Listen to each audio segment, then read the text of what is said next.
Hello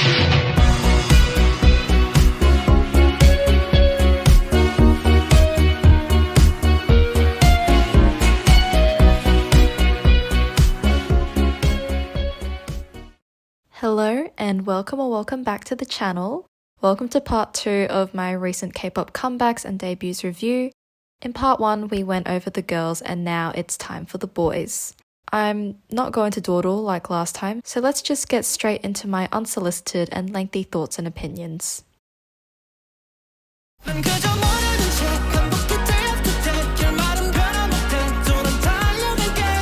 Let's get my obvious opinions out of the way first.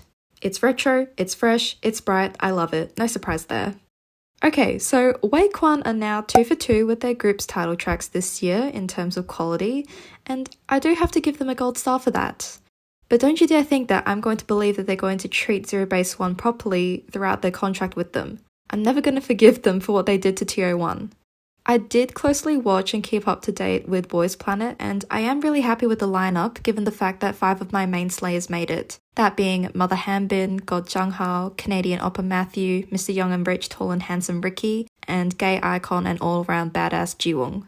Though I didn't really pay much attention to the other 4 members, I couldn't help but fall in love with them too. I honestly think that this is the best lineup since X1, RIP, and if Wakwon play their cards right, not to jinx anything, but I think they'll be just as big or even bigger than IZ*ONE and ONEUE. Side note, I love how the title is called In Bloom when this song is literally birthing the 5th generation.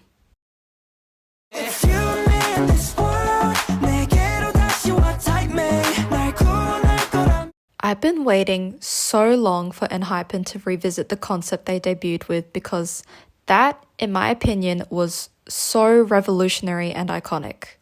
And now Uber Eats may as well go out of business because my boys delivered. Having Sonu open both songs was a choice, and they made the best decision ever. Not really a fan of the fact that ENHYPEN's title tracks lack a bridge nowadays, but I get that it connects with their lore and how, because the hyphen is no longer there, they've lost that connection, and the absence of a bridge is a musical metaphor. Even though Bite Me isn't my favourite title track of theirs, I love that they've brought back this sound which I've only ever heard from second-gen groups. It's got the theatrics of an old SM song, like I could definitely see a group like TVXQ sing this. I think Bite Me would have been great as a pre-release track and Sacrifice as the title track. I think Sacrifice delves a lot deeper into their lore and into the concept they were exploring with this mini-album. But I do have to appreciate the impact of Bite Me. I can't believe HYBE were willing to let the boys go a whole year without a comeback, and I'm so thankful that the boys pushed forward with creating the album, especially to Heesung for stepping up as the vocal director and to Nikki for choreographing. Speaking of which, the whole debacle about K and Jeans criticizing the choreography with the female backup dancers was so stupid. Like, did you really have to send a whole ass advertisement truck? Wait, let me correct myself. Multiple advertisement trucks to HYBE to protest against it? I'm sorry, but I got such secondhand embarrassment from that as an NGene and K-pop fan. Like, please get a hobby, get a job, pay attention in school, go outside and touch grass. I, for one, absolutely love the choreography and think it's so unique and creative. I understand that K and Jeans were only protesting to protect the group's image, but they really blew everything out of proportion. Anyways, getting back on track, going through the track list, Fate is Foreshadow's successor and Heesung's ad-libs, oh my god, this takes me back to Border Day 1. Sacrifice is Fever's long-lost twin, Chacon reminds me of BTS's Black Swan, and they both eat at the same table as TXT's opening sequence. And by no surprise, because I love Black Swan and opening sequence, Chacon is my favourite on the album. Bills is right up my alley and is a sweet addition to Enna's soft song catalogue. I may have an unpopular opinion though. I do love the addition of Karma to ENHYPEN's discography and they killed it, but I feel like it would have suited a TXT better.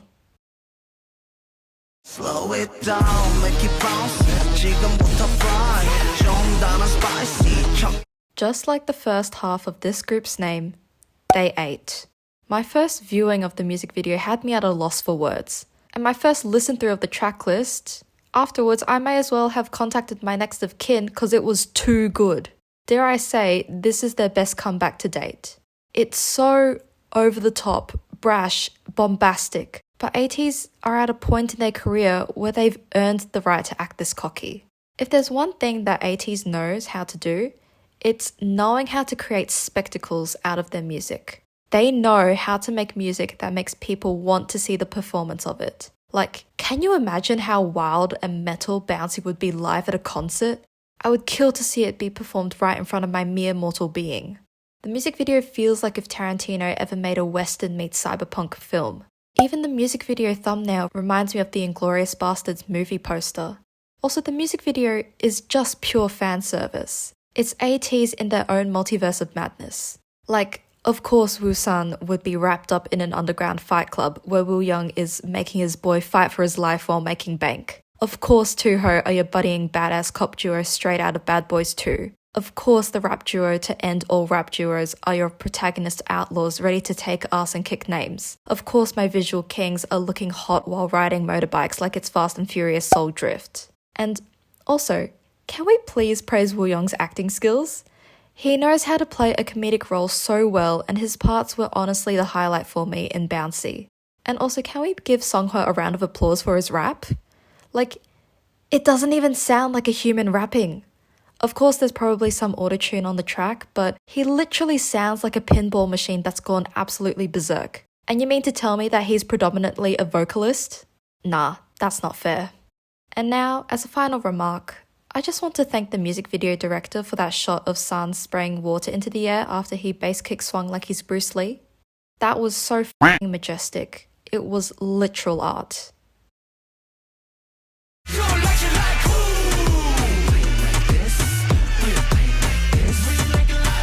It's a known fact that rookie boy groups were severely overshadowed by the girls last year, but 2023 is the year for rookie boy groups. There's something about Tricky House and Rockstar that makes them at the same time sound like and not sound like an ATEEZ song. And I'm just going to pin it down to KQ having a signature music producing style and sound, and we can't complain about that if it produces absolute bops.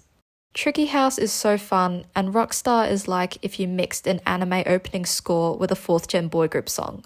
I actually don't mind the anti-drop in it because of the tension that builds up afterwards to give the chorus a satisfying ending.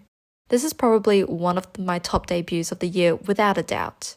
I love that for their debut songs they managed to show 2 different sides of them, yet still make it all feel cohesive and manage to consolidate their identity. I have nothing but complete faith that these boys will come into their own and forge their own path and not simply be known as ATEEZ's little brothers.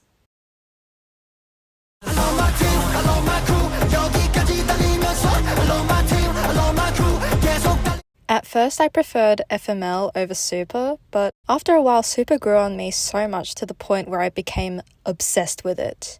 Plus I couldn't deny how mind-blowing that song was with the vocal team rapping. Good lord. And also the instrumentals sounded very ATEEZ-like, which is also a plus in my books. I can't wait to see them performing this at the end of year award shows, because if the music video is this epic, imagine what it's going to be like on a stage with all of those backup dancers and a screaming crowd.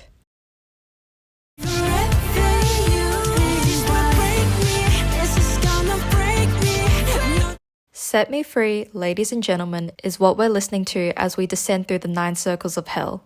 Why does this sound like it's straight out of Euphoria? Like, the horns, the choir-like chants, and the haunting and spine-chilling vibe just screams Labyrinth to me. I can see how divisive this song is, but I'm on the side that thinks it's amazing. It's definitely something I'm not used to seeing Jimin do. Like, it's more punchy and aggressive, like he's fighting for survival and holding on for dear life. Set Me Free was him seeking refuge from a toxic love. In Like Crazy, it's as if he's doing everything he can to numb the pain of losing the love of his life, and he lost her because he was too scared and insecure. And now, no matter how hard he tries, he sees her everywhere and thinks about all the potential and possibilities and what-ifs they had. I don't have much to say about Like Crazy because I think it's pretty obvious that it's Song of the Year material. At least to me.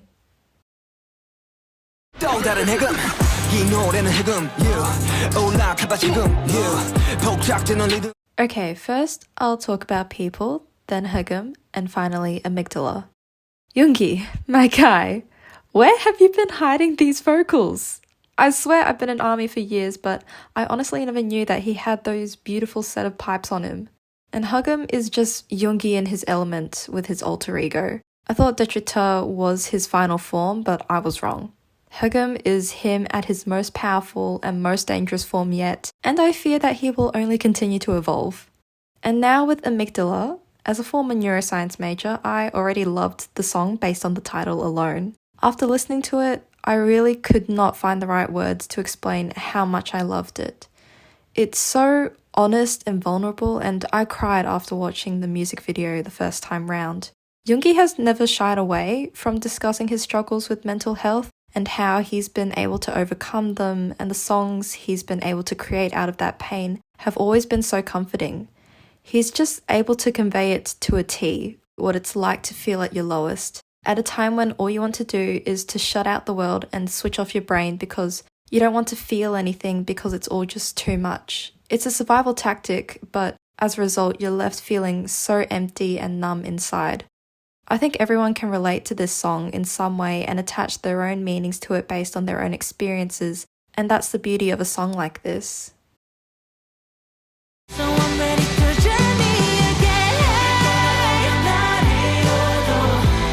WOODZ has always been a very open and honest and vulnerable artist, but now it feels like he's not holding anything back anymore and is leaving all of his cards on the table. He doesn't care about playing it safe anymore. He only cares that the music he's creating is connecting to people. Listening to the album feels like he's taking this huge sigh of relief, as if he's unloaded everything that's been tormenting his mind for so long, and now he can finally breathe and feel alive again. In a lot of ways, this reminds me of when he released Meaningless, and I feel like since leaving Yuehua, he's been able to explore more darker and raw themes. I love Abyss and Journey, but Drowning is the song from the album that's stolen my heart. It's honestly one of the best songs I've ever heard in my entire life, and I mean that with zero exaggeration. It is so rare to find an over 4-minute song in mainstream K-pop these days, and every second of that song was used to its fullest potential. You just get lost in all of the ebbs and flows, the peaks and troughs of the song. You feel every emotion that he feels, from the intense emotional suffocation in the chorus to the overwhelming relief and solace at the end of the bridge. This comeback was one for the history books, and I couldn't be prouder of one of my favorite artists of all time.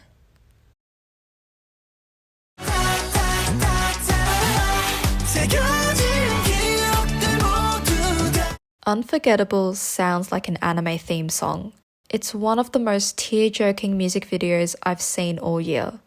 Basically, the world is ending and turning to oblivion, and the boys want to spend their last moments on Earth with each other.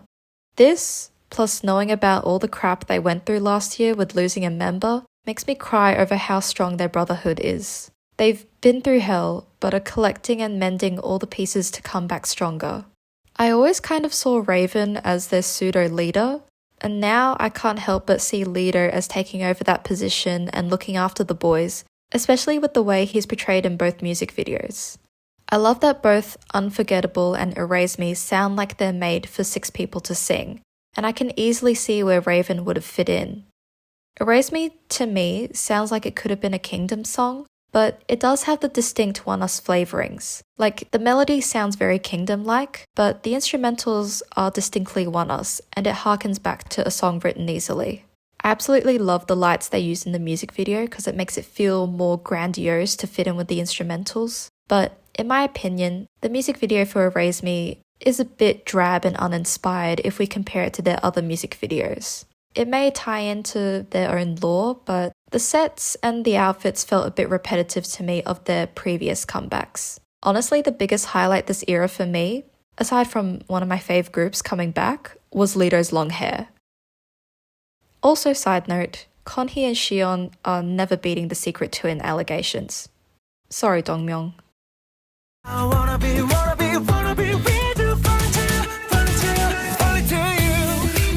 I usually expect a different sound from ONEWE, but this kind of song is just so perfect for the Western market. It gives me strong Charlie Puth vibes. I can't believe that there's not a single native English speaker in this band, and they had the audacity to create a full-length English album.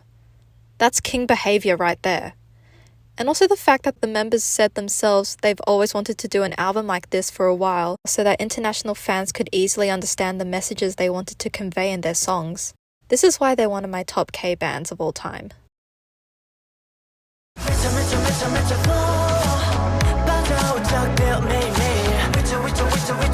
Beyond is beautiful. Just beautiful. I do have one note though. I kinda wish the three couples portrayed in the 6 music videos, that being Yoojung and KB, Junji and Ri, and Mill and Nine, were part of the same universe. In Mill's solo, I thought that KB playing the classroom teacher meant that all of their stories existed in the same timeline, and I had this vision of the final scene in Nine's solo being set in the cafe depicted in Yoojung's music video, with all of the couples there. I just think that would have been such a cute ending and brought their solos full circle. It's time to fly, it's time to run. I completely came across this debut by accident when it just randomly came up on my recommended on Spotify. I say this with 100% authenticity when I say it pains me that this music video only has like 100k views. Like, why? This song just feels so much larger than life. It feels like an anthem. It reminds me of NCT 127's End to Start. It reminds me of the sound that 3rd gen and late 2nd gen were all about. I really wish they had a different music video to accompany the song to do justice to their larger-than-life ambiance. Like, imagine something like 7 O'Clock's Echo meets NCT 127's Highway to Heaven. Like, imagine them driving through the desert at midnight, and then when it reaches the final verse with the chanting choir, when it feels like the world is about to end, they reach the mountain top at sunrise and look down at the ground beneath them. Like, just imagining this gives me chills. Baby, finally, I feel like I can be me. You make it so. If there are 2 things about me that you should know, it is that 1, I'm a sucker for retro, like anything that harkens back to the 70s, 80s, and 90s, I love it. And 2, I'm an emo kid at heart. TNX's or the new Sixes after their rebrand, their 2 releases this year have won me over so badly. It's crazy how much these boys have improved every single comeback. I think with their debut it just felt very generic and a bit tired, and I wasn't able to make a connection with them because it was the same thing that I had seen 100 times before. But I mean complete no offense to the members because now I realize the huge potential that they have. Now, after witnessing their first and second comebacks, I regret placing them so low in my 2022 debut ranking video. 2023 is undeniably their year. This is the immaculate quality of music I expected from a group created by Psy, and honestly, I feel like that they're one of my favorite 4th gen boy groups at this moment.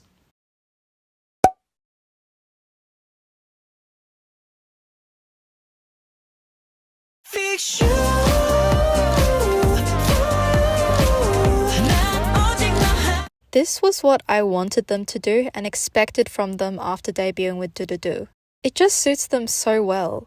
This sounds like it came straight out of the 2nd gen, but that's not to say it sounds dated or anachronistic. I think it's the right sound to help boost their popularity because, since it's something that people are yearning for nowadays. The song is just so beautiful, especially the chorus with that melodic wailing. It's so perfect for them. The reason why I loved Do so much was because it showcased how well these guys are able to convey emotion, and it also captured their charisma really well. Those 2 features were, in my opinion, pivotal to the typical 2nd gen sound that we fondly remember of songs like Let's Not Fall in Love or Blue by Big Bang, or even Fiction by Beast. I'm really hoping that they continue with this sound because, come to think of it, not many groups now are really going for that. They're more sticking to that 1st gen kind of sound that's more minimalistic and a bit more bright and cheery and not, melancholic. And as an emo kid at heart, I greatly appreciate that.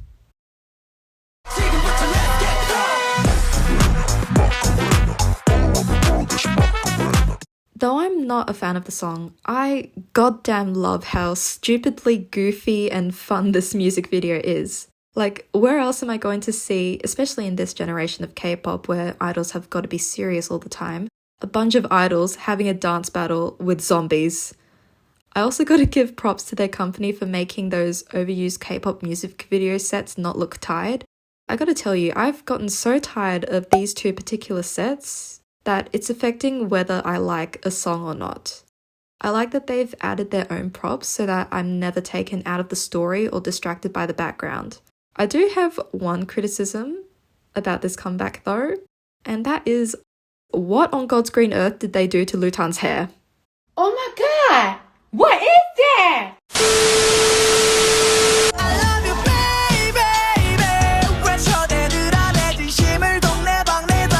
I love their whole laid-back vibe with their music. It would definitely fit into a teen romantic comedy movie, like it's straight out of the Jenny Han cinematic universe. Their discography so far is really living up to their name. They just seem like your typical and lovable boys next door, kind of like with New Jeans. I sometimes get bored with songs like Serenade after a few listens, but I always find myself getting excited when this comes up on my playlist. I'm really only in love with Serenade at the moment, out of the 3 songs on their single, but I just really like the vibe of this group and I can definitely see their huge potential. And I think that comes down to the fact that this group kind of reminds me of like One Direction and also iKON when they did Love Scenario.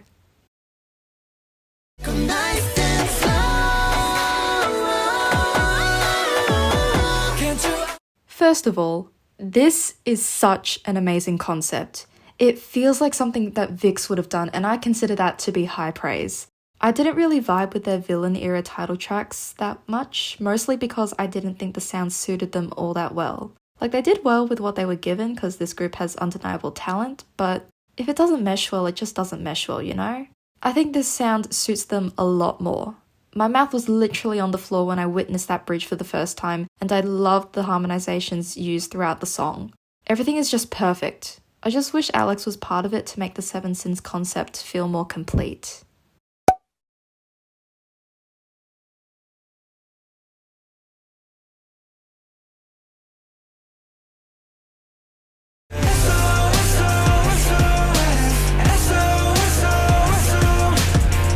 Kang Daniel, you demon. Stop making these satanic ritual songs. It's unfair for the rest of the industry. God damn, listening to these makes me feel like I'm sacrificing my soul. And Jesus Christ, that music video for SOS is just crazy. Mad Max Fury Road Kang Daniel was definitely something that I wasn't expecting to ever happen, but I am ever thankful that I was alive to witness it. Thank you, Lord. But seriously, this man is an innovator and a pioneer taking K-pop into uncharted territories. Like, who in K-pop is doing the things that he's doing and being a CEO of a company at the same time? I swear to God, it's not fair to have this much talent.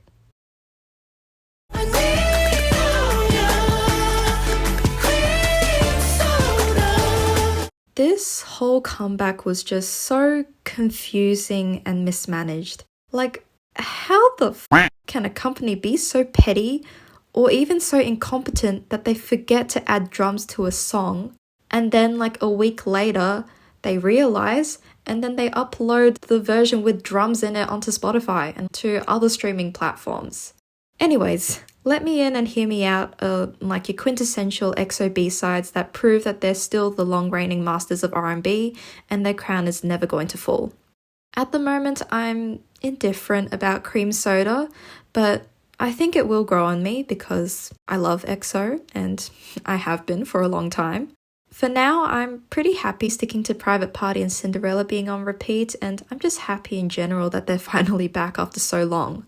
I just wish that their return as a group wasn't filled with so much drama, because I'd love for newer K-pop fans to actually experience the earth-shaking weight of a true EXO comeback.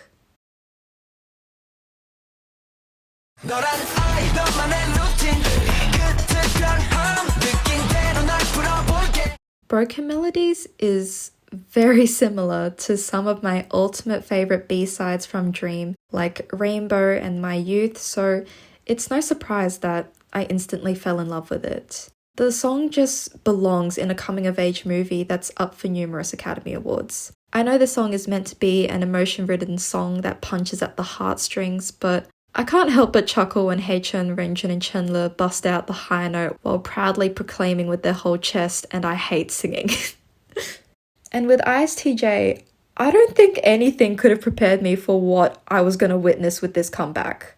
Broken Melodies was such a red herring. I thought ISTJ was going to be like a rainy day ballad type of song, but boy was I wrong. Seriously, it's about time someone released a song about the MBTIs given how obsessed people have become over them. I have to admit that Dream's last few title tracks haven't had the best longevity with me, but with this I can guarantee that I will be listening to this for days on ends, weeks on ends, probably even months. It kind of reminds me of 127's Music Dance, and it also reminds me of SHINee's Married to the Music era a bit.